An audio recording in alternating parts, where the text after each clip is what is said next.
All right. Well, it's that time again. We got an update for you. Today is Monday, February 9th. It's a little bit after lunch. Um, just want to give everybody my ideas on what we need to be looking at for the 26 crop year, the changes that we need to make. So we'll jump right in with both feet.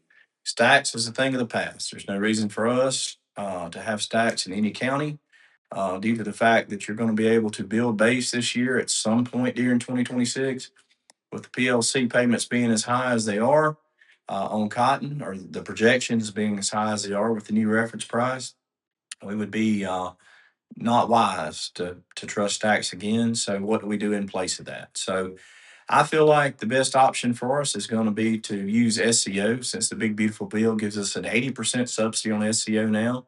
I think it is a valuable uh, option for us to use moving forward. So we'll get into that. I want to tell you a little bit about what I know on CLIP, SCO, ECO, and how they relate to hurricane. So I'll start with CLIP. CLIP, you're hearing a lot of talk, especially over in Georgia, places that rain and hail agents are the predominant carrier. There was only two companies that agreed to write the CLIP insurance this year. It stands for Cattle and Livestock Indemnity Program, Farmers Mutual Hail, and Rain and Hail. And so they were the sponsors of this new program for CLIP, and they're trying, in my opinion, to generate as much CLIP business as they can to offset their costs going into the program. I don't think it is value added. I do have the option of writing it if you just dead set on it, but basically what we're doing is it gives you, or the good part you hear is, well, it gives you 85% revenue coverage on your farm. Well, and that's a true statement. It does. But you have to have two crops at least, which is obviously not a problem for most of us. We'll use cotton and peanuts as our example. It goes from your level of coverage, gets you up to 85% of the calculated revenue, which is not a bad thing. The main problem with it is you're putting peanuts and cotton together. And so if you knock it out of the park on peanuts and you increase that revenue over what the guarantee is, but you come in short on cotton, they're going to offset, or they could offset. So basically, what you're doing is if you go with Clip, you're going to have a revenue product that does go to a high level, like 85%, but you've sort of got an enterprise unit situation going on between two crops. So it's hard enough for us to live with just enterprise units. So I'm not sure why we would want to couple those things together. The livestock portion of it is not even available in Alabama. We don't have revenue insurance on the weaned cattle. So you could use it for two or more crops, put them together, but I don't see how it's value added for us because we can get to that 85, 90, 95% threshold of coverage without putting crops together. So if you want clip, it's available in Alabama and Georgia. Got to have two crops. No cattle will go into it for Alabama, Georgia because we don't have weaned cattle again. So if you want it, I've got it. Got a contract with FMH. Be glad to write it for you. It's not what I recommend. I think it's a smaller version of the whole crop revenue policy that was touted so much that nobody ever decided to really take advantage of just because it was complicated and it sounds good on paper, but when you're putting all of your revenue together, one offsets the other, and it's not a great idea. So I think you'll see, unless there's some changes with Clip, I think you'll see it fall by the wayside within a year or two. But again, I've got it if you want it. Be glad to run you some numbers, but there's more cost effective ways to get to that 85 to 90% threshold of coverage. And so that's where I really want to spend our time today. So let's talk about SCO, supplemental coverage option. SCO is an area based policy that gives us 86% of the traditional yield for that county. So, for instance, I'm sitting in Houston County at the moment, and if I take SCO on my peanuts, it's going to be 86% of what's been turned in for APH through crop insurance with a 1 year lag.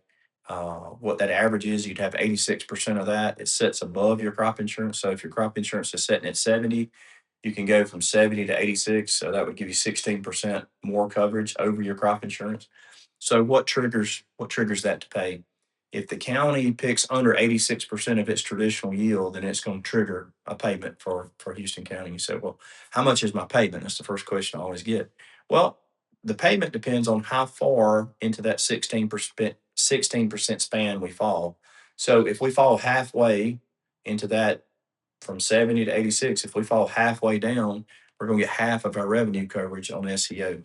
What I like about SEO is not necessarily that the county triggers it. That's not the part that makes me happy. The part that makes me happier is once the county triggers and it says I can give you 50% of your SEO, we go back and look at your yields, your APH, your history, and the driver for how much money you get is based off your APH, right? Not what you made on the crop that year. You get the green check mark for the county, and the county says pay the man 50%. It's 50% of the dollar coverage off of your history, your yields, your crop insurance.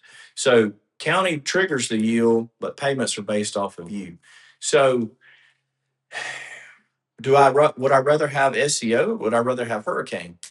Well, if we knew what this year was going to bring, that would be an easy thing to answer. If we're going to have a hurricane claim, I would much rather you have a HIP policy and no SEO. But we never know which we're going to get. Maybe we're in a hurricane year, maybe we're not. What I like about SEO is we can have an SEO claim just for a dry year, a wet year. It doesn't have to be a hurricane year.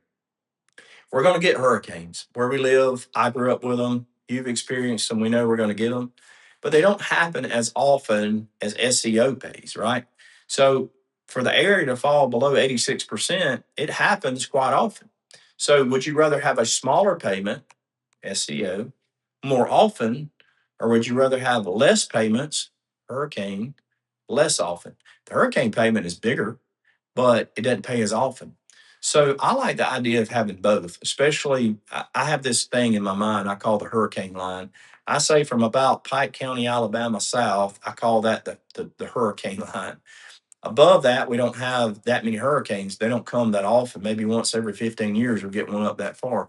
So if I'm below Pike County, if I'm drawing a line across Alabama, if I'm south of that, I feel like the best option is to take SCO, which sets above your crop insurance, gets you from 70 to 86. If you got a 70% level crop insurance policy, gets you from 70 to 86. And then I'm going to put hurricane on top of that. So it'll go from 86 to 95. So I've got my foot on both sides of the fence. If I have a hurricane, I'm gonna get a check within 10 days, right? Because I've got a hurricane policy, tropical storm policy or endorsement. So I'm gonna go ahead and get that payment immediately. But let's think, if I have a hurricane, chances are it's gonna make the county pick short anyway. So therefore, I'm probably gonna trigger an SEO claim. SEO claims have been triggering just about every year without a hurricane. So if we have a hurricane, chances are it's gonna trigger SEO as well. The disadvantage there is with hurricane, you're going to get that payment in about 10 days, 2 weeks, somewhere around in there. With SCO, it's just like Stacks was. It's like ECO. It's the area-based policies. You won't get that till June 16th of the following year, but it hits more often. So I don't know which is best, but I like the idea of having some of both, right? And so if you're below what I call the hurricane line, I think SCO with hurricane sitting on top of it is probably the best way to go. We did the meeting in Dothan where we brought a bunch of producers in. That was the general consensus. I've done the same meeting in Atmore. That was the general consensus. I did the meeting last week in Florella. Same idea. When I poll those farmers that are at the meeting, hey, what do you think? Well, I think what you said about SEO and hurricane is the way to go. So you'll hear other competitors say, well, Eric didn't tell you about ECO. Well, let me tell you what ECO is. ECO sits on top of SEO. SEO is supplemental coverage option. ECO is enhanced coverage option. So SEO goes from your level of crop insurance to 86. So from 86 to 90 or 95 is ECO. Okay. So ECO is just a beefed up SEO, right? It's enhanced, I guess, therefore the name. So why would I say no ECO south of the hurricane line? Well, it pays more often than SEO does because remember, you're looking at 95% of the county average or 90% of the county average. So it's going to trigger before SEO does. But the problem is you can't have ECO and hurricane at the same time and HIP at the same time. So you can't take everything that comes along. You can't just over insure everything, which might be the best option with the year that we're looking at commodity prices. But if you're above the hurricane line that I think of where we're most prominent with hurricanes, I'm probably going to go SCO plus ECO. Okay. If I'm south of that, I'm going to go SCO and hurricane. Or if you've got a feeling and you just say, this is a hurricane year, keep it all hurricane. So here's what it looks like if we just say, oh, I just want to do all hurricane. Well, last year was really expensive. So last year, federal crop was paying 60% of the premium. This year, with big, beautiful bill, we've gone to 80% subsidy. So in real terms, what does that look like? So if we look at a hurricane policy with no subsidy, you're probably in some of the coastal counties, you're looking at $100 an acre if you were full participation. So let's think about it. For $100 an acre, the government was picking up 60%. So that meant it left you $40 an acre out of pocket if you were 100% participation, which was pretty close in some of those counties. Now you're looking at 80%. Well, that don't sound that much difference. Well, but let's think about it. It really is. If you had $40 an acre premium, now you've got 20. So really what we did is what you see on your crop insurance is going to be half what it was last year on hurricane and SCO. You say, well, Eric, you didn't tell me about SCO and ECO last year. I didn't because it had such a low subsidy. This year, with stacks going away or not being a player in our risk management, SEO is a player now, ECO is a player now, and Hurricane is a major player now. So with the increases in subsidy, we should be able to come out cheaper than we were last year if we just stay straight hurricane. But you have two decisions to make. Decision one, if you're below that hurricane line, is do I want option A where I have SCO, which pays more often, plus hurricane? I want both things. Okay. So I've got the big subsidy. I'm paying half the premium on what they used to cost. So I'll take SCO plus hurricane. That's fine. Or the other option is you go straight hurricane. It's going to be one of those two options. If you're above that dividing line, say Pike County, if you're just drawing a line across the state of Alabama or across Georgia, if you're below that, I think hurricane is a better option. If you're above that line, if you're north of that, where hurricanes don't get as often, don't reach as often, I'm probably going to go SCO plus ECO. Good increase in subsidy, value added. If you have a hurricane, the county picks short, you're still going to get a payment. But you'll get more payments with SCO and ECO than you ever will with hurricane. It's just that it takes till June 16th of the next year before they're going to announce that payment. Remember, it's paid based on your history. The county triggers SCO and ECO, but it's paid on your history. Hurricane, you get a big check mark if you're in a Cat 1 county or a tropical storm county. Again, it's paid off of your history on those farms that you've built yields on. So I think they complement each other. So do you want to have your foot on both sides of the fence? Some ECO, some hurricane? Or if you're north of that, do you want to be SCO plus ECO? Or you say, look, I've just got a feeling we're just going to keep everything straight hurricane.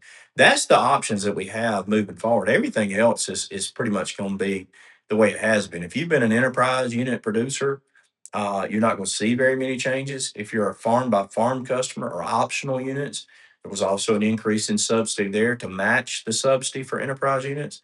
So people say, well, does that mean optional costs the same thing as enterprise? No, it just means they're picking up the same percentage. Your risk factors are still higher on farm by farm coverage. So therefore, the premium is more expensive than enterprise, but it is less than it was in prior years. And so I have published these rates. I've got the rates in my computer. They're already figured. I'm looking, happen to be have one pulled up right now for Jackson County, Florida on peanuts. If I took 100% hurricane, this is a farm with about a 3,000 pound average. 100% participation is $10 an acre. If I put SCO on that, I would be looking at about 570 an acre on the SCO.